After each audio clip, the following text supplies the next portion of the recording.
ওই পরিবারকে 2 লক্ষ টাকা এবং চাকরির প্রতিশ্রুতি দিয়ে তার বিরুদ্ধে মিথ্যে বলানোর চেষ্টা করা হয়েছে। তাদের দিয়ে বলানো হচ্ছিল যে তারা সাহায্যের জন্য সুকান্ত মজুমদারের কাছে গিয়েছিলেন, কিন্তু তিনি কোনো সহযোগিতা করেননি। অভিষেকের বিরুদ্ধে বিস্ফোরক অভিযোগ করলেন সুকান্ত মজুমদার। বাংলায় কথা বলার কারণেই হেনস্থা। এমনই অভিযোগ মহারাষ্ট্রে কাজ করতে গিয়ে অপমান এবং নির্যাতনের শিকার দক্ষিণ দিনাজপুরের তপন এলাকার বাসিন্দা অসিত সরকার ও তার সঙ্গীদের। বুধবার তাদের বাড়িতে গিয়ে দেখা করেন তৃণমূলের second in command Abhishek Banerjee.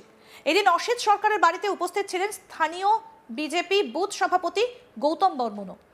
কেন্দ্রীয় মন্ত্রী ও রাজ্য বিজেপি সভাপতি সুকান্ত মজুমদার মঙ্গলবার আসানসোলে এক সাংবাদিক সম্মেলনে অভিষেক ব্যানার্জির বিরুদ্ধে রাজনৈতিক ষড়যন্ত্রের অভিযোগ তোলেন। তার দাবি, তার বিরুদ্ধে কোনো দুর্নীতি বা অনিয়মের প্রমাণ না পেয়ে তাকে হেনস্থা করার চেষ্টা করা হচ্ছে। সুকান্ত মজুমদার বলেন, বেশ কয়েকদিন ধরেই তৃণমূল কংগ্রেসের একাধিক নেতা তার বিরুদ্ধে অভিযোগ খোঁজার চেষ্টা করছিলেন, কিন্তু কোনো দুর্নীতির অভিযোগ প্রমাণিত না হওয়ায় এখন তাকে রাজনৈতিকভাবে কোণঠাসা করার চেষ্টা চলছে। মহারাষ্ট্রে আটক হওয়ার ঘটনা প্রসঙ্গে সুকান্ত মজুমদার বলেন, তার নির্বাচনী এলাকার 2 জন সাধারণ মানুষ কাজের জন্য মহারাষ্ট্রে যান। প্রয়োজনীয় কাগজপত্র দেখাতে না পারায় তারা পুলিশের হাতে ধরা পড়েন এবং বিষয়টা আদালতে গেলে বিচারাধীন অবস্থায় তাদের কিছুদিন জেল খাটতে হয়। অভিষেক ব্যানার্জির ভূমিকা নিয়ে সুকান্ত মজুমদারের অভিযোগ, ঘটনার পর অভিষেক ব্যানার্জি ওই 2 ব্যক্তিকে কলকাতার কামাক স্ট্রিটে ডেকে পাঠান এবং তাদের বিজেপির বুথ সভাপতি হিসেবে তুলে ধরার চেষ্টা করা হয়। ওই ব্যক্তিরা কখনোই বিজেপির বুথ সভাপতি ছিলেন না। তারা আগে তৃণমূল কংগ্রেসের সঙ্গে যুক্ত ছিলেন এবং পরে বিজেপিতে যোগ দেন। রাজ্যে যদি কাজ থাকতো তবে তার এলাকার মানুষকে মহারাষ্ট্রে কাজ করতে যেতে হতো না। ওই পরিবারকে 2 লক্ষ টাকা এবং চাকরির প্রতিশ্রুতি দিয়ে তার বিরুদ্ধে মিথ্যে বলানোর চেষ্টা করা হয়েছে। তাদের দিয়ে বলানো হচ্ছিল যে তারা সাহায্যের জন্য সুকান্ত মজুমদারের কাছে গিয়েছিলেন, কিন্তু তিনি কোনো সহযোগিতা করেননি।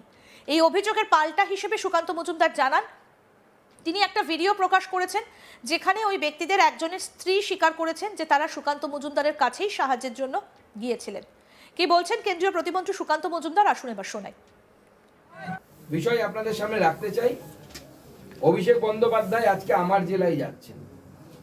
বেশ কয়েকদিন ধরে অভিষেক বন্দ্যোপাধ্যায় তিনি সুকান্ত মজুমদার এবং তৃণমূল কংগ্রেসের বিভিন্ন নেতারা সুকান্ত মজুমদারের বিরুদ্ধে যেহেতু একটাও দুর্নীতি, একটাও অনিয়ম, কোনো অভিযোগ করতে পারেননি, তারপর থেকে ওনারা খুঁজছিলেন যে সুকান্ত মজুমদারকে কিভাবে একটু জব্দ করা যায়। ওনারা আমার এলাকার 2 জন লোক, তারা কাজ করতে মহারাষ্ট্রে গেছিল। তারা কাগজপত্র দেখাতে না পারার জন্য মহারাষ্ট্রের পুলিশের হাতে ধরা পড়ে এবং যেহেতু আদালতের কাছে ব্যাপারটা চলে গেছিল, আমরাও যোগাযোগ করেছিলাম, কিন্তু তাকে আদালতের সাজা থেকে বাঁচাতে পারিনি। তাদেরকে কিছুদিন জেলে থাকতে হয়েছিল। তারপর যেহেতু সুকান্ত মজুমদারের এলাকার লোক, অভিষেক ব্যানার্জি তাদেরকে ডেকে নিয়ে তার ক্যামাক স্ট্রিটে দেখা করেন। ভাবতে পারেন, 2 জন আমার ওখানকার সাধারণ মানুষ, এবং বলে চালানোর চেষ্টা করেন যে এরা বুথ সভাপতি বিজেপির ছিল।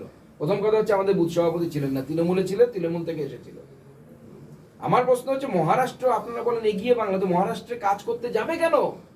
আমার এলাকার লোক যদি কলকাতায় কাজ পায় তাহলে তো মহারাষ্ট্রে যাবে না কাজ করতে। আজকে অভিষেক বন্দ্যোপাধ্যায় আমার জেলায় পদার্পণ করার আগেই আমি তার স্ত্রীর, যে ব্যক্তিকে নিয়ে অভিষেক বন্দ্যোপাধ্যায় নোংরা রাজনীতি করছে, 2 লাখ টাকা দিয়েছেন, আমার কাছে খবর আছে, এবং চাকরি দেওয়ার প্রতিশ্রুতি দিয়েছেন। দিয়ে তাদেরকে দিয়ে বলাচ্ছে আমরা সুকান্ত মজুমদারের কাছে গেছিলাম, আমাদেরকে কোনো সাহায্য করা হয়নি। আজকে তার আসল সত্য আমি ভিডিও সহ প্রকাশ করে দিয়েছি। সেই ব্যক্তির স্ত্রী সাংবাদিক বা কারো প্রশ্নের উত্তরে বলছে, হ্যাঁ আমরা সুকান্ত মজুমদারের কাছে গেছিলাম। অভিষেক ব্যানার্জি বলেছিলেন সুকান্ত মজুমদারের পা ধরে নাকি কান্নাকাটি করেছিল, তাও সুকান্ত মজুমদার নাকি কাউকে ফোন করেনি। অথচ সেই মহিলা ক্যামেরার সামনে বলছে যে না আমরা সুকান্ত মজুমদারের কাছে গেছিলাম, সুকান্ত মজুমদার সঙ্গে সঙ্গে একজনকে ফোন করেছিলেন, হিন্দিতে কথা বলছিলেন, আমি হিন্দি বুঝি না, সেই জন্য আমি জানি না কি বলেছিলেন, কিন্তু উনি ফোনে কথা বলেছিলেন। অর্থাৎ আরেকবার প্রমাণিত হলো যে পিসি তো যেমন তেমন, ভাইপো তার এক কাঠি উপরে মিথ্যে পারে। এর আগে পরে মিথ্যে কথা বলার আগে 10 বার ভাববেন।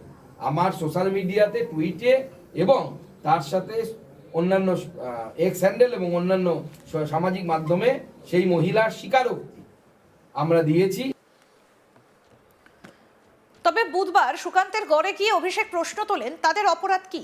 বাংলায় কথা বলা। তিনি বলেন, কিছুদিন আগেই মুর্শিদাবাদের সুতির এক যুবককে পিটিয়ে মারা হয়েছে। মাইগ্রেন্ট শ্রমিকদের প্রায় 1200টা অভিযোগ নথিভুক্ত হয়েছে। মানুষের মধ্যে তীব্র আতঙ্কের পরিবেশ তৈরি হয়েছে। প্রবীণদের শারীরিক এবং মানসিকভাবে হেনস্থা করা হচ্ছে। বহু মানুষ প্রাণ হারিয়েছেন। 65 জনেরও বেশি মৃত্যুর খবর এসেছে। এই মৃত্যুর দায় কার? তিনি আরো বলেন, বাংলার ওপর এত রাগ, এত অবজ্ঞা কেন? সুকান্ত মজুমদারের কি কোনো দায়িত্ব নেই তার এলাকার মানুষের পাশে দাঁড়ানোর? দিল্লির নেতাদের খুশি করা আর নম্বর বাড়ানো ছাড়া কি কোনো কর্তব্য নেই? বিভাজন ও বৈষম্যের রাজনীতি করে বাংলাকে অশান্ত করা হচ্ছে। গুজরাট, উত্তরপ্রদেশ, বিহার সব রাজ্যের জন্য নিয়ম আলাদা, আর বাংলার জন্য আলাদা কেন? সেই প্রশ্ন তুলেছেন তিনি। কি বলেছেন অভিষেক ব্যানার্জি, এবার সেটা শুনবো। আজকে 2026 সাল হলো 2005-6 সাল থেকে। তাহলে যারা 20 বছর ধরে বাইরে কাজ করছে, একটা সমস্যার মুখে পড়েছে, তার পরিবারের যাকে ধরেছে তার স্ত্রী আমার কাছে এসে সাহায্য চাইছে, আমার এতটুকু দায়বদ্ধতা নেই আমি ফোন করে দেবেন্দ্র ফাডনাভিসকে না পারি তার সরকারের কাউকে বা মুখ বলছি। আমি এদের বলছি যে আমার বাবা মার নাম রয়েছে 2002-এর ভোটার তালিকায়, তাও আমাকে বলছে বাংলাদেশি। আমি বলে, আপনি বললেন না দিল্লি পুলিশকে? বলে, যত বলছি তত মারছে। দিল্লি পুলিশ ঠেলে দিচ্ছে বিএসএফ এর কাছে, নিয়ে বিএসএফ আরও মারছে, নিয়ে বিএসএফ জোর জবরদস্তি আমাদের বাংলাদেশে ঢুকিয়ে দিল। জঙ্গলের রাতের পর রাত জঙ্গলে কাটিয়েছি। অন্তঃসত্ত্বা একজন মহিলা গর্ভবতী অবস্থায়, ওই অবস্থায় নদী পেরিয়েছি, জঙ্গলে রাতের পর রাত কাটিয়েছি, সাহায্য করার কেউ ছিল না। তারপর কোনো মতে ঢাকায় গিয়ে পৌঁছাই, তো ঢাকার পুলিশ আমাদের অ্যারেস্ট করে। আমরা খবর পেয়ে আইনি সহযোগিতা করে কলকাতা হাইকোর্টে মামলা হয়, পরবর্তীকালে সুপ্রিম কোর্টে টেক আপ করি। সুপ্রিম কোর্টের থাপ্পড় খেয়ে কেন্দ্র সরকার আনতে বাধ্য হয়েছে। এখনো তার স্বামী বাংলাদেশে আছে। তাদের অপরাধ কি? বাংলায় কথা বলেছে। 3 দিন আগে আপনারা শুনেছেন মুর্শিদাবাদের একটা ছেলে সুতির, জুয়েল রানা, উড়িষ্যা থেকে পিটিয়ে মারা হয়েছে। তার অপরাধ কি? বাংলায় কথা বলেছে, বাড়ি তার সুতিতে। এরকম একাধিক ঘটনা। গত 6-8 মাসে যে মাইগ্রেন্ট লেবারদের জন্য যে উন্নয়ন পর্ষদ রাজ্য সরকারের তরফ থেকে করা হয়েছে, সেখানে প্রায় 1200 কমপ্লেন রেজিস্টার হয়েছে। মানুষের মধ্যে একটা আতঙ্কের পরিবেশ। বাংলায় জিততে না পেরে গরিব মানুষকে অত্যাচার, তার মৌলিক অধিকার কেড়ে নেওয়া, এমনকি প্রবীণ বয়োজ্যেষ্ঠদের 60 বছর, 65 বছর, 70 বছর ঊর্ধ্বে যাদের বয়স, তাদেরকে শারীরিক এবং মানসিকভাবে অত্যাচার করার জন্য হিয়ারিং নোটিশ পাঠিয়ে দেওয়া হচ্ছে। কালকেও একটা ঘটনা আপনারা দেখেছেন, নৈহাটিতে জেটিয়া বলে একটা জায়গায়, সেখানে 62 বছরের একজন মহিলা হিয়ারিং এর লাইনে দাঁড়িয়ে মারা গেছে। আজকেও মালদায় একজন বিএলও মারা গেছে। প্রায় 2 মাসে 65 জনের উপর মারা গেছে। এদের মৃত্যুর দায় কার? কেন বাংলার প্রতি এত রাগ? আরো আপডেট পেতে দেখতে থাকুন আজ তাক বাংলা। সাবস্ক্রাইব করুন, নোটিফিকেশন পেতে বেল বাটন অপশন প্রেস করুন।